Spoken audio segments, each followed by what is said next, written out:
He inherited the land where a cabin once stood, burned to ashes, forgotten, and believed to be cursed. Sam Walker, a lonely realtor still grieving his wife's death, thought he was only visiting ashes and memories. But when his loyal German shepherd, Luna, unearthed something buried beneath the charred ground, a metal box, a map, and a truth long hidden, everything changed. What began as a man searching for closure became a journey of fire, faith, and forgiveness. A story where love rises again from the ashes. Before we begin this journey, please take a moment to subscribe to our channel, leave a like, and tell us where you're watching from. Wind gnawed at Pine Ridge Lake, hissing along frozen reeds and brushing the cabins with a dry, wintry rattle. Sam Walker stood on his back porch where the rail was rubbed smooth by years of leaning, the sun a weak coin shivering above the black-green water. He wore the same waxed cotton field jacket he had worn the night at the fire took his wife, 3 winters back and somehow still smoldering inside him. He was 60 now, tall and deliberate in his movements, with gray-blue eyes that had learned to hold steady the way a surveyor holds a line. A faint salt and pepper stubble shadowed his jaw, an old habit picked up in the months after the wildfire, when mornings seemed too heavy for razors. He had the rangy build of someone who had walked more houses than he had slept in, a real estate man who once charmed city folk into mountain dreams, then lost the language for charm. Loss had taken the edges of his voice and rounded them with a softness he distrusted. With strangers, he was courteous and careful. With himself, he was a witness under cross-examination. Inside, Luna thumped her tail once, as if clearing her throat. The German shepherd, 6 years old now, black and tan coat luminous even in winter light, stepped through the doorway with the careful authority of a rescue dog who had learned there are useful ways to be urgent. One ear had a shallow nick, a crescent like a pressed leaf. Her amber eyes were large and very direct, the sort that listened and then asked a question. She paused beside Sam, muzzle lifted to read the morning's gossip. Wood smoke far off, a fox's faint cursive scribbled along the shoreline, the ghost of last night's snow. Luna touched her nose to Sam's knuckles once, the way she always did before breakfast, a quiet ritual that said, "I will keep you in the world today." They were still there, man and dog bound by grief and habit, when the truck climbed the icy lane and stopped, brakes squeaking like a winter bird. The door swung open, and a man stepped down with the preoccupied dignity of someone balancing more than a briefcase. Harold Finch, the town lawyer, had the dry, bookish hands of a church organist and the stamina of a ranch ledger. He was in his late 60s, narrow-shouldered, with wisps of white hair combed into a gentleman's truce and a mustache that seemed to be remembering better times. His long wool coat was ash black and dusted with salt. His scarf, a thoughtful burgundy, was knotted too carefully not to be lonely. Finch had a face full of parentheses, creases that opened around his eyes when he found a kindness to say, and the kind of cautious empathy that small towns loan to one another like sugar. He climbed the porch steps as though they might be listening, and he tapped the folder against his wrist, a nervous metronome. "Morning, Sam," he said, and the mustache lifted in greeting. "A morning," Sam answered, measuring the lawyer's tone for good or bad weather. Luna came forward, nose, testing the hems of Finch's coat. Her tail made a modest, polite arc. "Good girl," Finch murmured, offering the back of his hand like a document for review. "I would have brought biscuits, but Judge Meyer says I can't bribe witnesses, present company included." Sam's mouth tugged, 3 millimeters of something like a smile. The joke was modest and a little formal, which was how Finch did kindness. "Can I get you coffee?" "I'd be obliged," Finch said, grateful the way people are to be invited into another person's heat. Inside, the house was the sort of the neat that begins as penance and hardens into policy. The pine table bore a single pencil, lined up with the grain. On the windowsill, a lone ceramic vase held a winter sprig clipped short, because empty vases misbehave with memory. There were photographs that had been turned face down one week and righted the next, and now simply stood where they had been asked to stand. Sam poured coffee black as a legal citation and set the cup before Finch, then leaned against the counter because chairs still felt like commitments. The lawyer opened his folder, and the paper inside made a sound like a new snow beginning. "I've something that belongs to you," he said gently.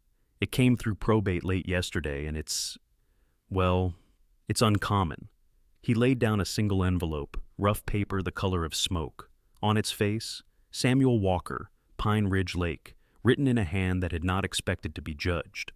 Luna stopped her small patrol and sat, ears forward, the way trained dogs do when the room says, "Shh."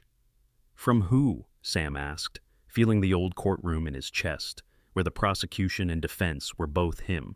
Finch adjusted his glasses.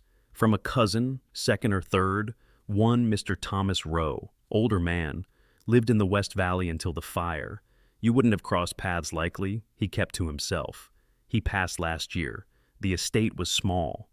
"I don't recall a Thomas Rowe," Sam said, the words carefully spaced, as if stepping stones. Memory offered him a few rows, a mechanic with kind hands, a boy who stole lake apples and apologized every summer, but not a Thomas. "He names you in his will," Finch continued, and slid a second document forward. The paper showed the town's letterhead and the solemnities of the law. Beneath them, a paragraph carrying the quiet weight of a decision made at a lonely table. "He left you a parcel," Finch said, "a burned tract south of here, a few acres by the old timber road, what remains of his homestead, and a note he asked be delivered with the deed." Sam's jaw worked the way it did when he wanted to refuse a bite, and knew hunger would insist. He stared at the envelope until the letters of his name refused to behave. "I don't need a gift from a stranger," he said finally. The truth was, when you had lost something you could never pay for, free things frightened you. Finch nodded as if agreeing with a verdict. "I understand. He was a stranger to most folks, but the note, if you can bear it, it may explain his intentions." The lawyer slid the smaller note forward. The paper was soft around the edges, the ink faintly brown. Sam touched the corner and felt that peculiar electricity of handwriting, the portion of the author that survives the author. He lifted it. Luna rose to stand, nose trembling as if the page exhaled. Sam read, "In the ashes there's still something worth keeping." He read it twice, as though the sentence might deliver a second clause if handled properly. The message had that clean, homely gravity of advice you think you've outrun, a line suitable for a church bulletin or a barn wall. Finch waited, the eyes behind his glasses clear, a clerk's lamp shining over a ledger of sorrows. "There's a deed," he said, "coordinates and all. The county marked it a total loss after the wildfire, but Mr. Rowe was firm. He wanted you to have it. No encumbrances. He also asked me to say," and here Finch glanced at a second paper, his voice adjusting to a finer instrument, "that he was sorry for your loss. He wrote that part by hand, and the letters suggest he meant it." Sam heard the old fire nose into the room, the way smoke will test a door jamb.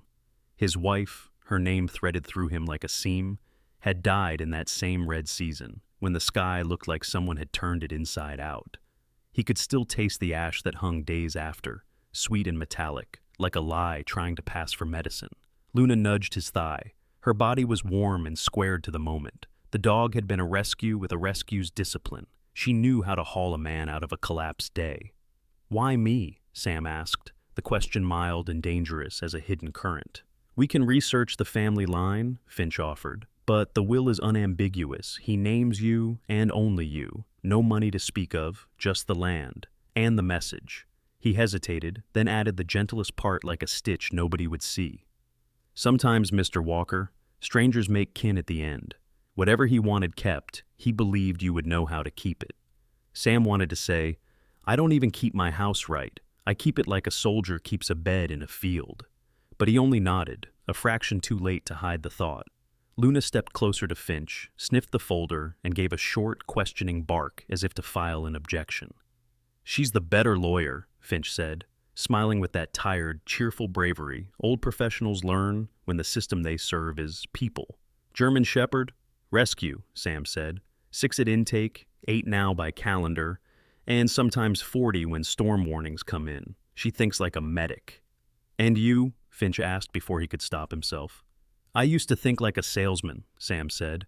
"Now I try to think like a house with the lights off. Leave one lamp on for the hallway, just in case." He wasn't trying to be poetic. Some griefs just come out that way because they have learned no other language. Finch closed the folder and wrapped the deed in a brown sleeve with the sort of neatness that, in kinder times, might have been called love. He stood to go, and because he was a small-town lawyer who understood life's fierce tidiness, he cleared his throat and said the practical thing. "The assessor will want a signature sometime this week, snow permitting." He reached the door and paused, another page arriving at the top of his mind. "There's one more matter. Folks say there's nothing left out there. But the surveyor who filed this note with the deed, well, he scribbled an odd remark. Basement held. Likely foolishness. The fire took most foundations to chalk. But if you go, watch your footing. And if you find something, good or bad, bring it to me. Don't go trusting the wind. After Finch left, winter rearranged itself around the cabin. The lake's skin shivered. A crow shouted practical advice to nobody. The mountains kept their sworn secret. Sam sat at the kitchen table and laid the envelope flat, as if it needed rest after traveling. Luna hopped her front paws onto the bench beside him, a move she was not technically allowed to do, and which he had officially stopped noticing 2 years ago. He studied the deed, black lines, terse abbreviations, a set of numbers climbing toward the timber road like a song you almost recognize. South Parcel, burn scar. Total loss, the county had written in its clerical mercy. He thought about loss as a unit of measure, gallons of quiet per day, pounds of laughter misplaced, the tensile strength of an empty sleeve. He considered who Thomas Rowe had been, a man with his same winter in his bones, and tried to fit this stranger into the house of his story. He could not, and the failure irritated him, because real estate had once been the art of fitting strangers into the houses of their stories. He realized the note had worked on him the way a well-stated listing does, not a trick, but a little porch light he could see from here. Luna gave a hum in her throat, the worried alto she used for thunderstorms and men who drank too early. She nosed the envelope again, then sneezed delicately, then stared at the window as if reading a message left on the glass. The dog's body sharpened into attention, ears up, shoulders squared, tail low. The whole machine of her switched from civilian to service. Sam followed her gaze. Outside, the world was the same and not the same. A cord of wood remembered its stacking. The truck's tire tracks held their stitched pattern. The lake went on gnawing the day. But Sam felt that shiver the body recognizes before the mind does, the geometry of a changed problem. He stood, slipped the deed into his jacket, and reached for the old canvas pack he kept by the door, the one packed for a kind of errand he had not let himself do.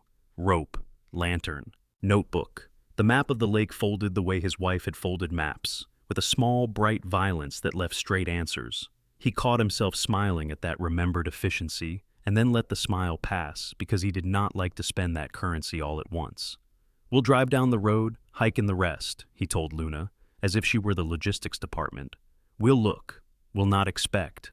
She thumped her tail once, soberly, like the good clerk she was. At the threshold he paused and looked back at the room. The house answered with its usual brave silence, the quiet that says, "You can go. I'll be here when you return. I've practiced staying." For no reason he could defend, Sam reached into the drawer by the sink and took out the small brass key he had kept since the fire, the key that no longer opened any door. He slipped it into his pocket and felt its irrelevant weight, and it felt, unreasonably, like permission. "In the ashes there's still something worth keeping," he repeated, tested the sentence in his mouth the way one tests a bridge. He locked the door and stepped into the cold, Luna pacing his right knee like a veteran. The truck woke reluctantly, a beast resurrected for duty, and they rolled down the lane past the thin, respectable birches. As the cabin shrank in the mirror, a hint of motion at the tree line tugged at Luna's gaze. She lifted her head and gave a low, puzzled growl, not fear, but recognition, while Sam slowed to squint into the patchwork of snow and shade. Nothing moved now, only trees rehearsing their stillness. He drove on, but the growl hung between them like a hand raised at a meeting, someone, somewhere, asking to be heard. And as they rounded the bend toward the timber road, the envelope on the dash slid an inch by itself, as if some small gravity east of town had found its voice. And Luna, without being asked, pressed her paw lightly against Sam's wrist as though to say, "Remember." The road to the south parcel wound through country that had never quite forgiven the fire. Trees rose in thin, black ribs, their upper limbs feathered with new green that looked uncertain of its welcome. Sam's truck groaned along the frost-heaved track, while Luna stood poised at the passenger window, her muzzle forward, reading the air with the precision of a compass. The dog's breath fogged the glass in rhythmic ovals, a kind of Morse code Sam could almost interpret. Somewhere behind them, Pine Ridge Lake glittered like a scar that had learned to reflect light again. Mid-morning found him easing onto the shoulder beside a weathered sign, "Rose Florals and Seeds, since 1972. The irony stung a little, flowers on land where fire had eaten everything. The shop was a squat clapboard cottage with faded green trim, stubbornly cheerful against the ash-colored sky. Out front, wooden crates held frost-bitten chrysanthemums and brave stalks of winter pansies, their colors muted but alive. Sam climbed out, his boots crunching on gravel. Luna leapt down after him, tail flicking, nostrils flaring, as if the air itself whispered secrets. The bell above the door gave a weary jingle when he entered. Warmth embraced him. The smell of damp soil, waxed leaves, and old cedar counters rubbed clean so many times they had learned patience. Behind the counter stood Maggie Rowe, the woman whose name the sign carried. She was in her late 50s, tall and slender in a way that seemed less about vanity and more about endurance. Her silver-streaked chestnut hair was tied loosely at her nape. A few strands had escaped and glimmered in the soft shop light. Her face bore the gentle erosion of both laughter and loss. Fine lines at the eyes, a mouth that wanted to smile but often reconsidered. Her skin was pale, the kind that bruised easily under sun, and her hazel eyes held the muted warmth of tea steeped too long, dark, comforting, and a little bitter. She wore a long gray apron dusted with soil and the soft outline of a handprint, as though she had pressed her worries there. Around her neck hung a locket the color of old copper, dull but loved. When she saw Sam, something in her expression changed, a flicker between curiosity and recognition that she politely ignored. "Morning," she said, her voice even, but touched by the rasp that people get from talking more to plants than to people. "You look like you're not here for flowers." "Not exactly," Sam admitted, "though I could use something that survives fire and frost both." She gave a faint smile that folded neatly into place. "Then you're after weeds, Mr. Walker," he said. "Sam Walker. I was heading south of here and thought I'd stop for directions. The Rowe property, know where it sits?" At the mention, Maggie's eyes softened, then narrowed as memory rearranged the years. "Thomas Rowe's old land," she murmured, turning slightly as if to face a ghost. "You'd be his heir, then?" "So they tell me." "Thomas was my husband's uncle," she said, removing a pair of worn gloves and setting them on the counter with care, as if even their creases deserved respect. "I suppose that makes us distant kin of some sort." Sam studied her face again, searching for any family resemblance to the man he'd never met. There was something, perhaps the posture, perhaps the tone when she said was, "You knew him?" I knew of him," she replied, selecting her words like blooms too fragile to bruise. "He kept to himself after the fire, lost a good part of his land. Folks said he lived more underground than above it." "Underground?" Her eyes flicked toward the back of the shop where an old stove ticked quietly. "There's talk of a cellar," she said. "A bunker, maybe. The Rowes were miners once. My husband used to say that whole ridge is honeycombed with old shafts. Thomas worked alone after the fire. No one much saw him until he passed. Sheriff said he left his place half buried, half standing. Folks don't go near it now. They say the ground still smells of smoke." Sam leaned on the counter, studying the soil-stained maps pinned to the wall, each square labeled with neat cursive, each road drawn like a vein. "I've seen plenty of burned land," he said quietly. "It either dies or forgets." Maggie glanced at him, reading something beyond his words. "And which are you?" He didn't answer, but Luna did. Soft bark, one tail sweep, the sound of a creature that believed in beginnings. Maggie crouched to greet the dog. "Well now, who's this soldier?" "Luna," Sam said. 6 years old. She worked search and rescue during the fires. Smarter than I am most days." Maggie extended her hand, and Luna sniffed it gravely before allowing a single lick, an oath exchanged. "Beautiful girl," Maggie murmured. "They say German shepherds remember every scent they've ever known. Maybe she still remembers the fire."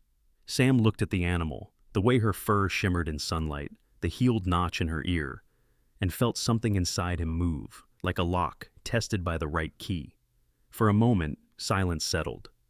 The creak of the wood stove, the soft thrum of life under soil.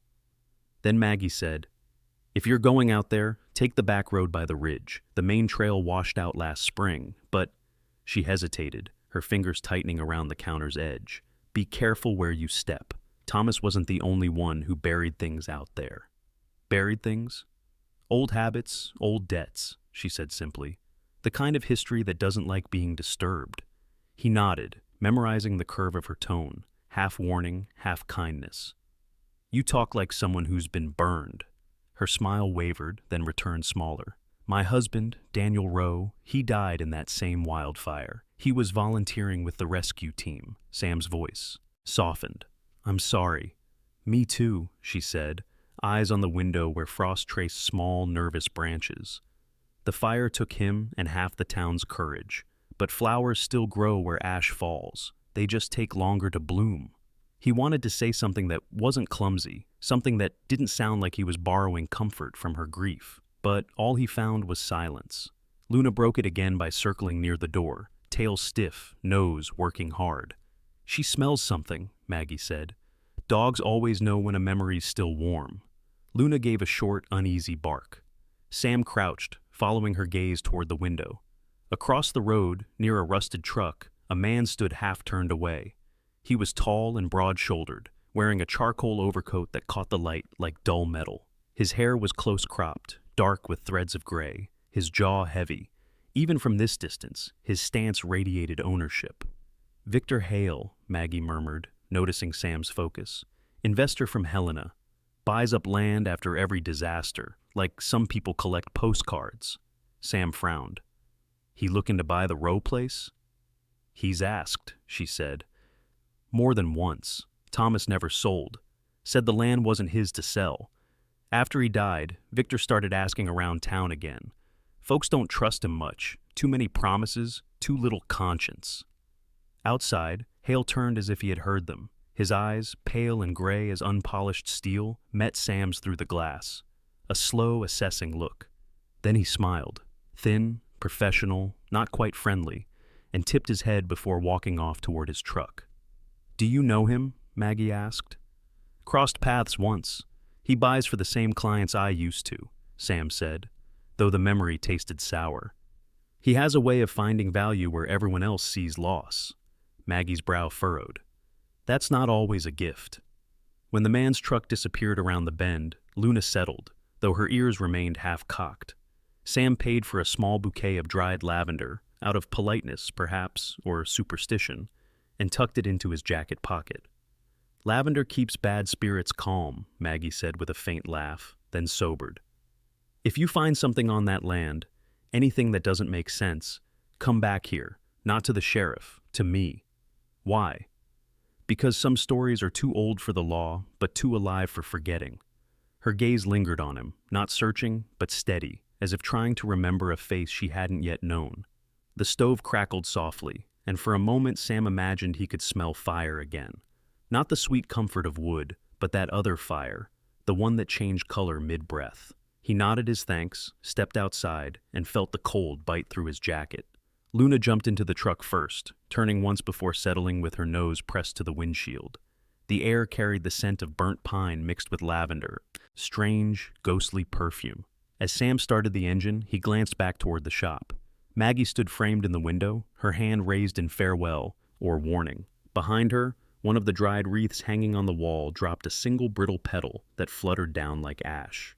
Luna made a low whine and looked east, where the burned hills waited. The sky had begun to pale, and a gust of wind swept across the road, scattering a handful of petals into the air. For an instant they hung suspended, golden and weightless, before being carried toward the very direction Sam was bound for. He shifted into gear, the bouquet rustling in his pocket, and drove on, toward a place where flowers dared not bloom, and where something unseen seemed already awake beneath the ash. The burned parcel lay at the end of a road that no longer trusted its own map. The truck rattled over gullies carved by forgotten rains, the tires hissing against wet soot. Sam parked when the trees turned skeletal, and the air began to smell of rust and resin, that old perfume of ruin. Luna leapt down first, landing silent on the blackened earth, her amber eyes scanning the stillness as if checking for survivors 3 years too late. The ground crunched beneath their boots, charcoal bones of pine needles, glass melted into shapes that once held windows. The fire had scoured everything to its argument, what resists and what remembers. Sam stood for a long time, feeling the strange intimacy between ash and silence. His jacket carried the cold like a confession. He could taste the metallic ghost of smoke, sharp on his tongue, as if the past were still exhaling. In front of him stretched what had once been Thomas Rowe's land, a crooked chimney, half-buried stones, the faint outline of a porch that led nowhere. A mailbox bent sideways bore the letters R.O., the rest erased by fire. Luna nosed it, sneezed, and moved on. They started toward what looked like the remains of a foundation. Sam crouched, running his fingers over a fragment of scorched flooring. The wood flaked under his touch, releasing a smell like old rain trapped in sorrow. Luna paced in circles, nose low, tail tight. She stopped near a mound of collapsed timbers, pawed once, then twice, then began to dig with measured urgency. Sam watched her, half worried, half curious. "What is it, girl?" The dog kept at it, muscles rippling under her coat, until the dirt gave way with a soft sigh. From the shallow pit, she unearthed a small metal box, blackened, edges warped as if it had survived by sheer stubbornness. Sam brushed it with his glove. The latch resisted, then gave, the sound crisp in the vast quiet. Inside lay a half-burned map, its corners eaten by flame, and something else, a photograph, cracked and smoke-stained, but intact enough to wound. It showed his wife, Eleanor, smiling beside a man Sam had never seen, a lean, broad-shouldered figure whose jaw carried the same architecture as his own. The two stood before this very house, back when it still had color. The man's hand rested lightly on Eleanor's shoulder, and her smile was not the polite one she gave to clients or neighbors. It was familiar, unguarded. At the bottom, written faintly in pencil, Thomas and Ellie, 1998. Sam's breath shortened. He sat back on his heels, the picture trembling in his hand. Eleanor had never spoken of Thomas Rowe, not once in their 15 years of marriage. He had known her to be private, but this? A photograph with his own cousin, dated years before they met? The air around him thickened, full of questions that had waited too long for a voice. Luna pressed close, sensing the change in him. Her nose brushed the photo, and she whimpered low. "It doesn't make sense," Sam muttered. He looked at the burned map again. It showed the property lines of the ridge, a faint X marked in the lower section near something labeled cellar. The rest had been devoured by fire. He folded the map carefully, slipped both relics into his jacket, and rose. The sun had begun to tilt westward, bleeding thin gold through the naked trees. The land, for all its ruin, seemed to listen. Somewhere deep in the brush, a crow let out a single, ragged caw and fell silent. As dusk gathered, Sam built a small campfire beside the truck, habit more than need. He fed it with dry branches, watching sparks wander upward like thoughts escaping prayer. Luna settled near him, head resting on her paws, her eyes never leaving the tree line. Sam studied the photograph again in the firelight, searching for lies his wife might have told. Not malicious lies, but the gentle kind people tell to spare love from the heaviness of truth. He remembered her voice, soft but deliberate. Some stories don't need to be shared, they just need to end quietly. At the time, he'd thought she was talking about neighbors' gossip. Now he wasn't sure. The wind shifted, carrying a murmur through the trees, something between whisper and warning. Luna's head jerked up, her ears pricked, her body taut. She gave a short, sharp bark, then another, facing the ridge. Sam followed her gaze. A faint yellow light flickered between the pines, unsteady, like a lantern moving in a slow, uncertain arc. He squinted, too bright for fireflies, too deliberate for chance.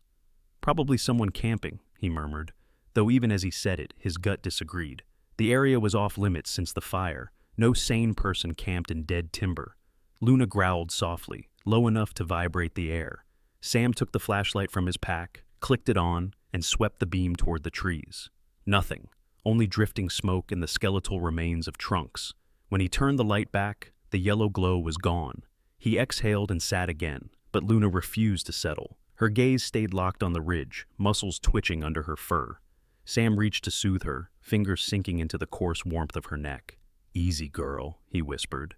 "We're just ghosts visiting ghosts." Still, the sense of being watched lingered. It wasn't the paranoia of solitude. It was older, steadier, as if the land itself had eyes.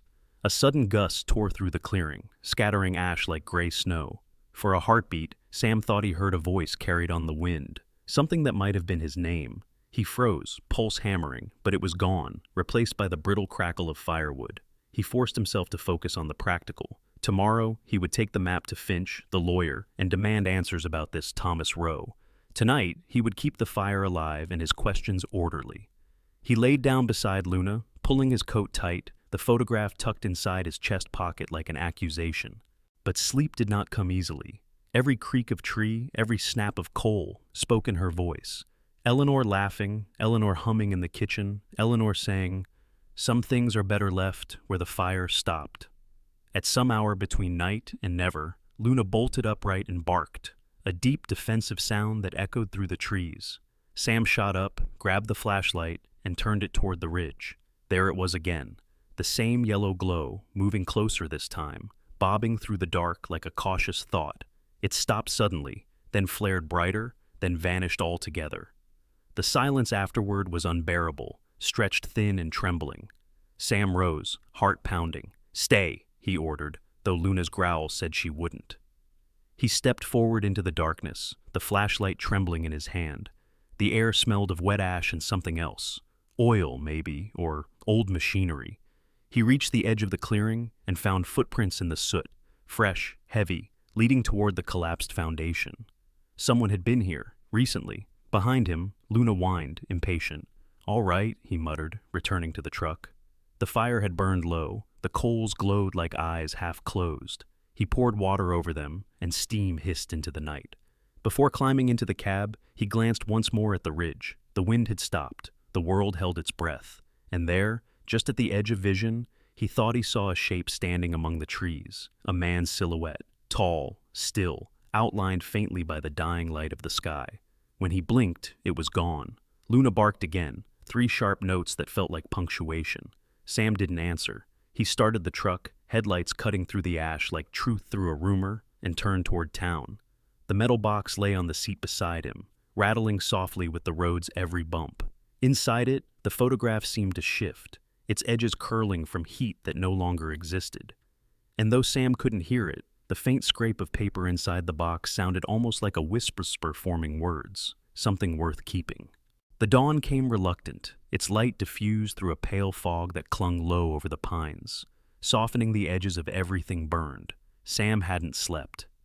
He sat on the porch steps of the cabin, Luna at his feet, both watching the mist curl over the lake like breath from something still alive beneath the surface. His hands wrapped around a mug of cold coffee, eyes drawn toward the ridge where he had seen the lantern. It hadn't been a trick of exhaustion, he was sure of it. There had been someone out there, someone watching. The sound of tires crunching on gravel broke the silence. A beige sheriff's truck rolled up the path, the gold star on its door dulled by dust. The man who stepped out moved with the deliberate ease of someone who had spent years balancing patience and power. Sheriff Dale Dalton, 61, had a frame built on ranch work and too many years of habit. His hair, thick and silver, was combed neatly back. His lined face bore the calm of a man who had seen every kind of trouble but learned to pace himself through it. He had a trimmed mustache, boots worn to comfort, and the faint smell of cedar tobacco. "Morning, Sam," Dalton greeted, voice gravelly but warm. "Heard you were up here last night. Folks down in town said they saw your truck lights on the ridge." Sam nodded, weary. There was someone out there, a light, moving through the trees. Dalton's eyes narrowed slightly. "Anyone you recognized?" "No," Sam replied, though the memory of the silhouette still haunted him. But Luna caught the scent of something. She wouldn't settle. Dalton crouched, scratching Luna's head. "Smart girl. Better instincts than half my deputies." He rose again, adjusting his hat. "There's talk around town. Word is Victor Hale has been sniffing around these parts again. Heard he's making offers on properties along the lake, quietly, through a front company." At the mention of the name, Sam's jaw tightened. "Victor Hale?" "Yeah," Dalton said, watching him closely. "That man still carrying a grudge?" Sam didn't answer right away. Years ago, when he and Victor had been competing realtors, the man had nearly ruined him. Victor was everything Sam wasn't. Flashy, charming, ruthless. A man who could sell sunlight to the blind if it made him richer. Sam had walked away from that world after Eleanor's death, but it seemed Victor hadn't stopped circling. Dalton sighed, sliding his thumbs into his belt. "If he's got interest in this burned lot, I'd keep my guard up. Some of those old lands hold more than soot. Folks like Victor can smell value before anyone else does." Sam looked past him, out to the black line of forest. "Maybe he already knows what's buried here." Dalton's brow furrowed. "What's that supposed to mean?" Sam hesitated, then decided to tell him about the box, the photo, the burned map. The sheriff listened without interrupting, his gaze steady but unreadable. When Sam finished, Dalton exhaled through his nose, a sound like wind against bark. "I'll be straight with you," Dalton said. Thomas Rowe was a name I remember from the old records. Quiet man, kept to himself. Died before the investigation on those forest fires wrapped up. But if Hale's poking around now, maybe there's something left from before the blaze. Something worth hiding. Luna gave a low growl then, staring at the ridge again as if confirming the sheriff's words. Dalton tipped his hat. I'll look into Hale. You keep your head clear. And if you see that light again, don't chase it alone. By the time the sheriff's truck disappeared down the path, the fog had thinned into strands of silver. Sam stood a long while, feeling the unease settle into something heavier, like anticipation. That evening, the sky burned with a bruised sunset, red leaking into purple, the kind that made the lake look like molten copper. Sam couldn't shake the sense that the day was waiting for something. He packed a lantern, a small shovel, and the map into his truck. Luna jumped in beside him, tail low, eyes bright. "Let's finish what we started," he said. They reached the property as twilight deepened. The ashes underfoot still held the scent of yesterday's rain. Sam walked to the old foundation where Luna had found the box, his breath misting in the cooling air. He clicked on the lantern, its circle of gold carving through shadow. Luna sniffed the ground, tail stiff. Then she barked once and darted toward the far side of the ruin where the soil had caved slightly inward. Sam followed, crouching beside her. There, half hidden by rubble, was a patch of disturbed earth, fresh. "Someone's been digging," he muttered. He pushed aside the debris, uncovering a narrow wooden hatch half buried under soot. The hinges were rusted but intact. When he pried it open, a cold draft rose from below, earth and decay, with a hint of oil. He pointed the lantern down. A set of stone steps led into darkness. "Easy, girl," he whispered, and started down. Luna followed close, her claws clicking softly on the stone. The tunnel smelled of damp ashes. Wooden beams lined the narrow passage, their edges charred but solid. At the bottom, they emerged into a small chamber, walls slick with soot. In the center sat a metal safe, scorched but intact, its front half melted into strange ripples. Sam brushed away the dirt, revealing faint letters. R&Co 99. Luna sniffed it, then suddenly barked twice. Warning. Before Sam could react, he heard it. Footsteps above, soft but distinct, the scrape of boots against burned wood. Someone else was here. He turned off the lantern, plunging them into darkness. The only sound was Luna's low growl and the faint drip of water from the ceiling. Then came the sound of metal striking metal, someone forcing a lock open nearby. Sam grabbed his flashlight and switched it on just as Luna lunged toward the entrance, barking furiously.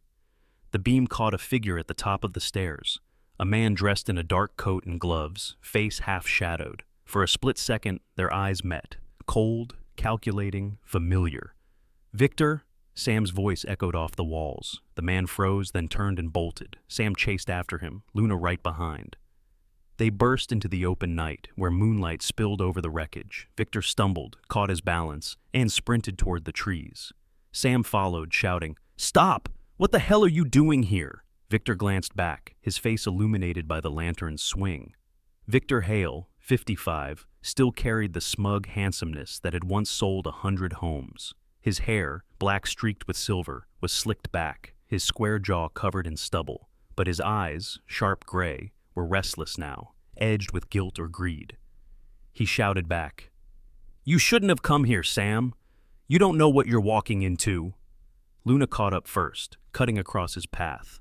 Victor turned, slipped, and crashed into a fallen beam. Sam closed the distance, grabbing his arm. "What's in that safe, Victor? What's going on?" Victor pushed him away, his voice breaking. "You think you're the only one who lost something in that fire. You have no idea." Sam stared, stunned. "What do you mean?" But Victor shook his head, eyes darting toward the ruins. "Ask your wife." "Oh, wait, you can't." His laugh came out hollow. Before Sam could respond, Victor wrenched free and ran. The darkness swallowed him, leaving only the echo of his footsteps and the distant call of an owl. Breathing hard, Sam returned to the hatch. The safe sat open now, its door pried loose. Inside were charred folders, legal documents, deeds, something that looked like a partnership agreement, and at the very bottom, something that made Sam's throat close. Eleanor's wedding ring, blackened but unmistakable. He lifted it with trembling fingers, the metal still faintly warm as if it remembered the fire. "Why was this here?" he whispered. Luna whined softly, resting her head against his leg. Sam looked back toward the forest, where Victor had vanished. The night was silent again, too silent. Only the whisper of wind through dead branches remained, carrying away the truth before it could form. Somewhere far off, an engine started, then faded. He pocketed the ring and gathered the documents. Above him, the stars flickered faintly through the smoke-stained sky, and Sam realized he had only begun to uncover what the fire had tried to bury. The morning after the confrontation felt different, not lighter, not darker, but sharper, like air that had been strained through grief and left clear. The lake outside Sam's cabin glimmered under a thin veil of mist, the kind that made distance look dishonest. He sat at the small oak table by the window, the metal box from the burned cellar laid open before him. The documents he had taken out the night before were spread in uneven piles, half-burned deeds, partnership contracts, property transfer records bearing signatures. His name, written in familiar cursive yet trembling slightly, not his hand. Luna lay near the hearth, half dozing but alert, one ear twitching whenever the wind touched the door. The cabin smelled faintly of coffee and ash. Sam reached for the smaller envelope tucked between the papers. It was sealed with melted wax, long hardened to gray. The handwriting across the front was precise, slanted, and heartbreakingly familiar. Eleanor Walker. His throat tightened as he broke the seal. Inside were 3 folded letters, edges singed, never mailed. The first began simply, "Sam, if you ever find this, it means I waited too long to tell you the truth." Her voice lived inside the words, gentle, hesitant, as though she were sitting across from him again, twisting her wedding ring when she got nervous. She wrote about the fire that had started rumors long before it started flames. She had discovered that Victor Hale and Thomas Rowe were buying up small parcels of land around Pine Ridge through forged deeds, creating fake companies, laundering property titles under different names. To make it all seem legitimate, they had used Sam's real estate license number and his digital signature, copied from old contracts. "I never meant to keep it from you," the letter read. "I wanted to protect you until I understood what they were doing." But when I confronted Thomas, he panicked. He said Victor was threatening him, that there was more to the land than money, something buried, something that could ruin them both. Sam's hands trembled. He turned the page. The next lines had faded where water, or tears, had fallen. "If anything happens to me, don't believe the fire was an accident." He sat back, the chair creaking under him. The edges of his vision pulsed, as if the cabin itself had inhaled. Luna whined softly, patting over to rest her head on his knee. He read the second letter. It was dated a week later, the handwriting shakier. "Victor came by the house today. He said Thomas had gone missing. He asked too many questions about you, about your schedule, about where you keep your files. I think he's afraid I'll talk. I told him I wouldn't, but I lied. I have copies. If I don't send them, promise me you'll find them where we first met." Sam's chest constricted. Where we first met. The words pressed on old memories. That had been Maple Grove Nursery, a small garden shop on the edge of town. The same one now owned by Maggie Rowe. He looked up sharply. "Luna," he said quietly, "we need to go." The drive into town felt longer than usual. Clouds rolled low over the ridge, the world colored in pewter and old ghosts. When he parked outside the nursery, the open sign swung in the wind, faintly clinking against the glass. Maggie was kneeling beside a row of potted lilies, her hands covered in soil, her hair pinned up under a faded blue scarf. She looked up when she heard the truck door. "Sam," she said, standing, "you look like you haven't slept since Tuesday." He gave a humorless smile. "You could say that." Maggie wiped her palms on her apron, studying him. Maggie Rowe, early 60s, tall and willowy despite the years, with streaks of silver running through chestnut hair. Her face bore the kind of quiet endurance that only comes from living too close to loss. Her eyes, a soft gray-green, were kind but cautious, as if kindness itself required careful handling.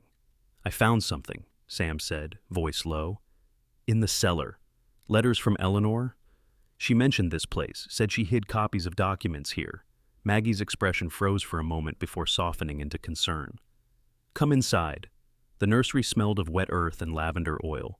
Behind the counter, old photographs lined the wall, plants, customers, even one of Eleanor smiling beside Maggie, years ago. Maggie poured 2 cups of tea, her hands steady but her voice quieter than usual. Eleanor came here often before she died, said she liked how the plants didn't lie about their scars. Sam managed a faint smile. She always said that. Do you know what she meant? He hesitated.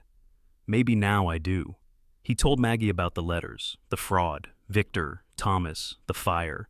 When he finished, Maggie's face had drained of color. I knew Thomas was in trouble, she said softly. He told me he'd borrowed money from Victor, but I didn't know how deep it went. She set down her cup. Wait here. She disappeared into the back room and returned with a small wooden box covered in dust. Eleanor left this with me 3 days before the fire, she said. Told me to give it to you if things didn't feel right. Sam opened it. Inside were printed copies of contracts, deed transfers, and a USB drive wrapped in tissue. But beneath them, at the bottom, was another sealed letter, Eleanor's handwriting again. He hesitated, fingers trembling. My love, it began. If you're reading this, I'm gone. I need you to believe that I tried to fix what went wrong. Thomas was scared. He said Victor had found something buried under the ridge, something that could prove everything. He begged me not to tell you.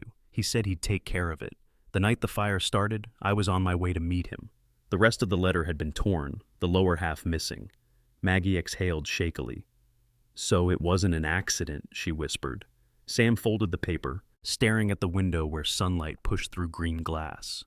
No, he said quietly, and I think Victor knows I've found this.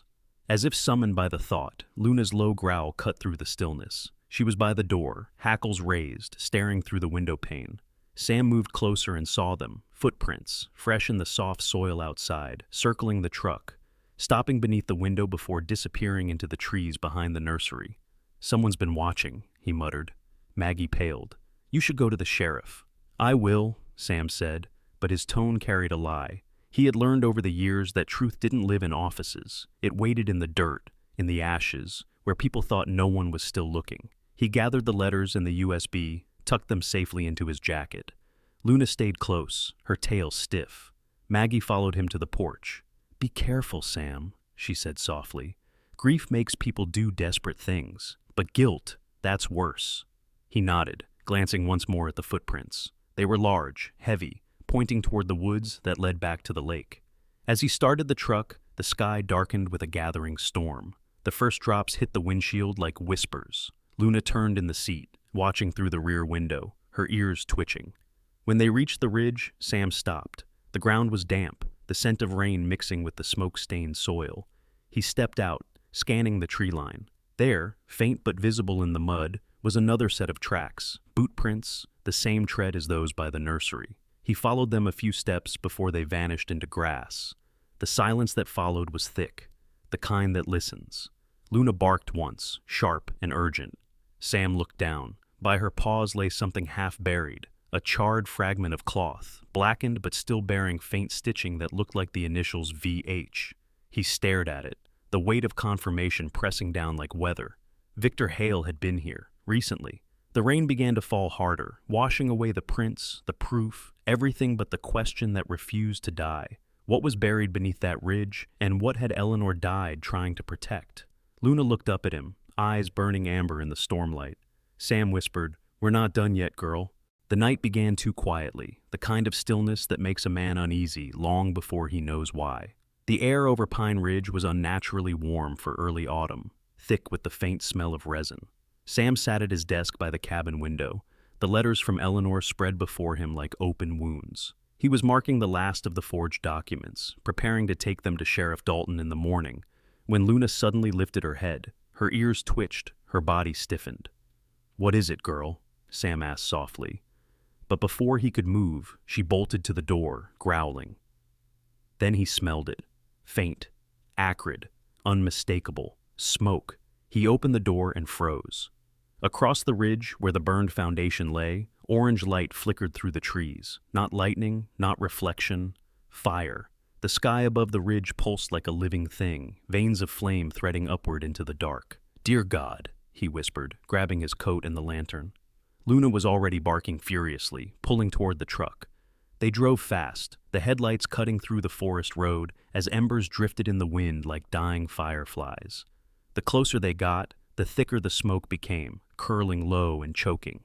When they reached the clearing, the old foundation was already engulfed. Fire crawled along the ground, licking the skeletal beams and what remained of the cellar hatch. Sam leapt out of the truck, coughing, eyes watering from the heat.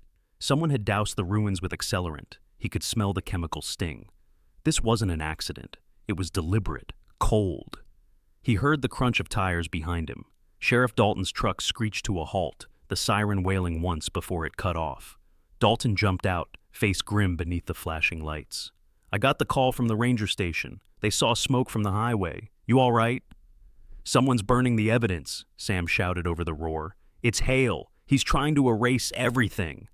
Dalton didn't waste time. He grabbed a heavy flashlight, yelling to Sam, "Get back to the truck." But Sam was already moving toward the flames. "No, the documents are still in the cellar. Damn it, Sam," the sheriff barked. "That place will collapse any second." Before either could argue further, another set of headlights approached. The old blue pickup belonging to Maggie Rowe. She jumped out, her floral scarf pressed against her face to block the smoke, her green eyes wide with fear. "Sam, the wind's blowing this way. You'll be trapped if you don't move." Sam turned to her, face streaked with ash. "Eleanor's files are down there." Maggie hesitated for a heartbeat, then set her jaw. "Then we're going with you." Dalton cursed under his breath. "Fine, but you stay behind me. We'll grab what we can and get out." They pushed forward through the heat, Luna leading, her fur glinting in the firelight like molten bronze. The flames crackled around them, throwing sparks that danced across the ground.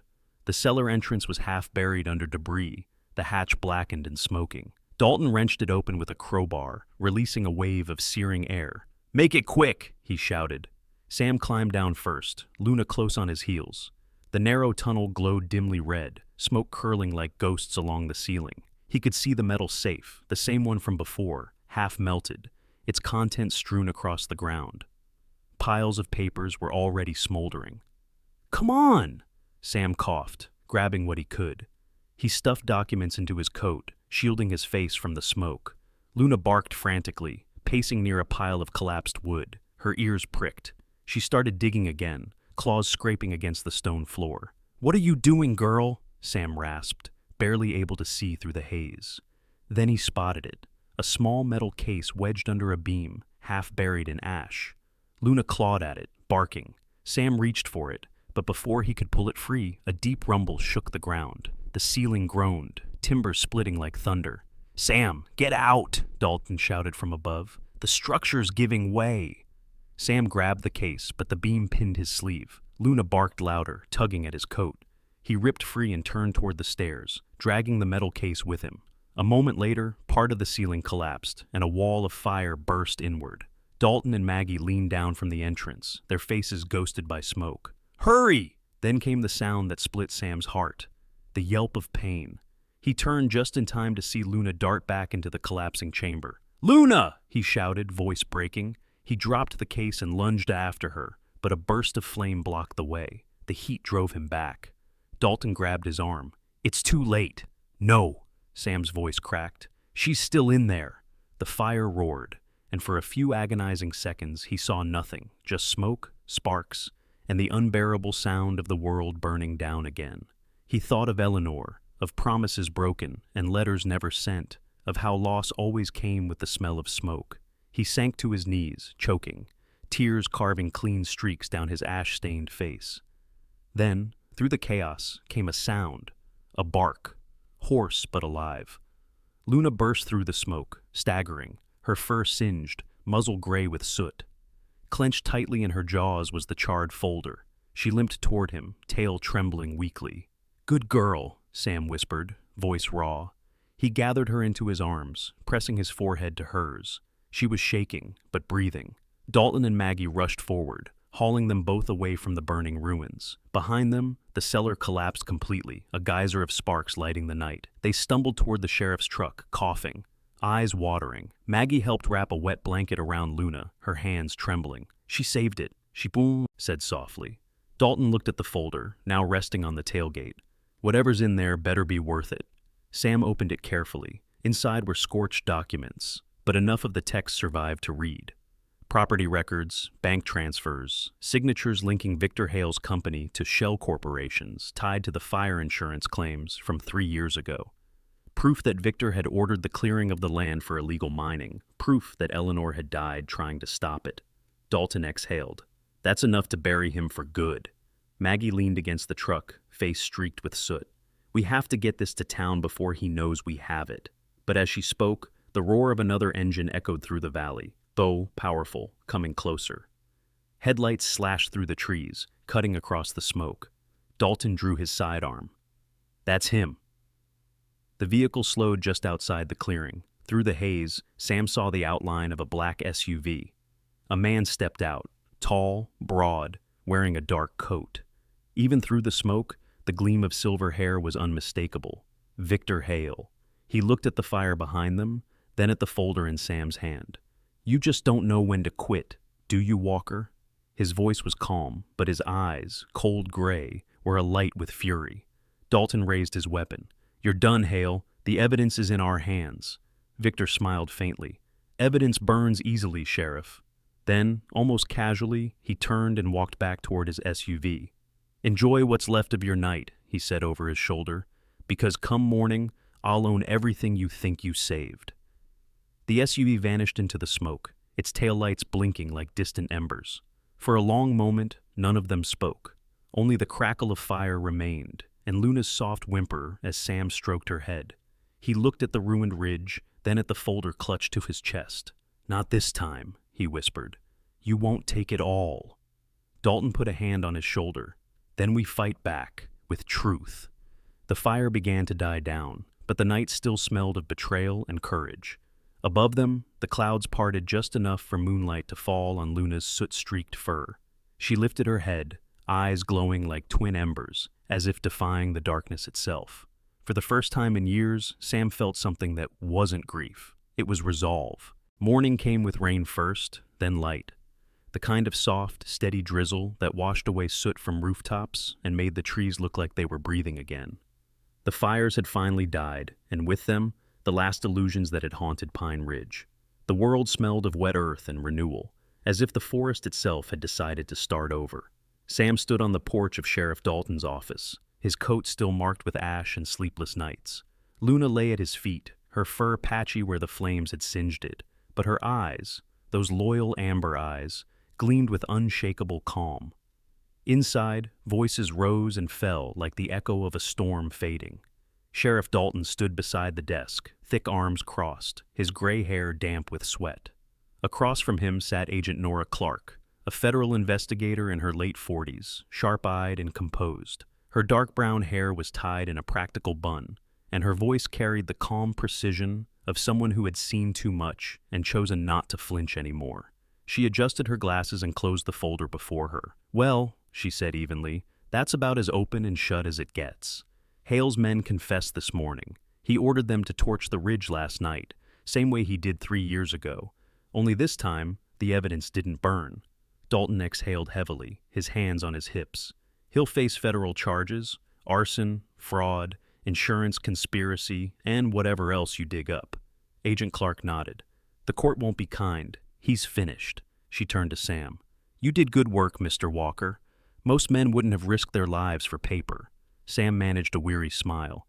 "They weren't just papers, they were truth, and truth shouldn't have to burn for someone's profit." The agent studied him a moment longer, then said quietly, "You lost a lot in that fire, but you saved what mattered most. A name." When she left, Dalton poured 2 cups of black coffee and handed one to Sam. "To being right," he said, raising his cup.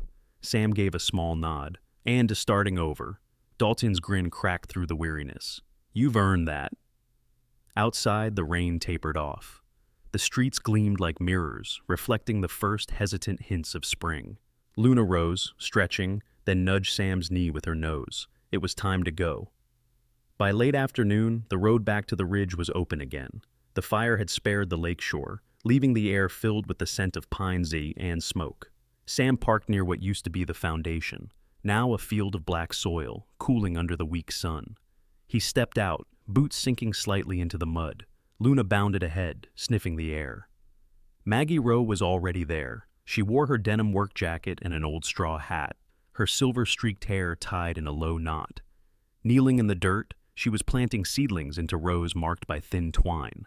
Her hands, though red from labor, moved with a kind of reverence, the quiet devotion of someone tending not just soil, but memory. When she looked up, her face brightened. "You came," Sam smiled faintly. "You didn't wait for me?" She dusted off her knees, standing tall. "I figured you'd show up when the world stopped spinning." Her eyes softened as she looked at him. "They called it hopeless ground, you know, but I don't think the earth ever truly gives up." Sam walked closer, kneeling beside her. "What are you planting?" "Wildflowers first," she said. "They'll grow fast, keep the soil together. Then maybe roses again. Eleanor always liked those." The name hung between them, gentle but not painful anymore. "I think she'd like that," Sam murmured. Maggie studied him, her voice tender but steady. "You know, Sam, I used to think the fire took everything from me too. My husband, my home, my sense of what tomorrow looked like. But then you came here, stubborn as a mule, chasing ghosts through ash. And somehow, you found something worth saving." Sam chuckled softly. "Did I? Some days I feel like the ghosts found me." "Maybe they did," she said, smiling. "But ghosts can't plant seeds." He looked at her, really looked. The lines on her face were etched by laughter and loss in equal measure, her eyes holding both strength and grace. There was something grounding in her presence, a warmth that didn't demand anything, only offered. They spent the afternoon working in silence, side by side, as Luna patrolled the perimeter like a quiet sentinel. When the sun dipped low, painting the horizon gold, Sam straightened and looked over the land. The air shimmered faintly where the fire had passed, as if the ground itself still remembered light. "I was thinking of naming it," he said. "This place." Maggie tilted her head. "Oh, what name does a man give to ashes?" He smiled, wiping sweat from his brow. "Hope's Acre, because that's what it is now. A piece of hope that didn't burn." She nodded slowly. "Then Hope's Acre it is." Luna barked once, as if approving the choice. Weeks passed, and spring arrived like a miracle that had waited patiently for permission. Grass pushed through the charred ground, soft green reclaiming black. The lake thawed, sunlight scattering across it like 1,000 small blessings. Sam rebuilt his cabin near the edge of the property, smaller, simpler, but warm. Maggie reopened her nursery beside it, calling it New Roots, though everyone in town still referred to it as Maggie's Garden. Sheriff Dalton stopped by often, leaning on his truck and pretending it was official business while secretly bringing Luna dog treats wrapped in napkins. Life, for the first time in years, began to feel whole again. One morning, Sam stood on the porch with a mug of coffee, watching the garden bloom. Maggie knelt among the flowers, her straw hat glowing gold in the sun. Luna sprawled on the porch, her fur, glossy again, tail tapping lazily against the wood. She looked older, wiser, as if carrying a secret she'd never need to tell. Sam stepped down, walking toward Maggie. "You've turned this place into something beautiful," he said. She smiled without looking up. "I just gave it a chance. The earth did the rest." He crouched beside her, helping plant a new row of saplings. "You ever think about leaving Pine Ridge?" Maggie laughed softly. "And miss watching you talk to your dog like she's your business partner? Not a chance." He grinned. "She's the only one who listens without interrupting." They both laughed then, an easy, unguarded laughter that carried across the field. The sound mingled with birdsong, with the hum of bees, with everything alive that had once been silent. When the sun broke fully over the ridge, it caught the lake and sent a ribbon of light across the property. Sam felt something stir deep inside. Not the ache of loss, but its opposite. Peace. The kind that doesn't erase pain but grows around it, like roots around stone. He reached for Maggie's hand. She didn't pull away. "I think Eleanor would have liked you," she said quietly. "I think she already does," he replied, smiling. Luna lifted her head, watching them, tail wagging slowly. Behind her, the porch gleamed in the morning light, and the air smelled of cedar and rain and second chances. Sam looked over the field, their field now, and felt the words settle into his chest like prayer. Love doesn't end. It just changes shape. He turned to Maggie, her eyes bright as the dawn. "Welcome home," he said.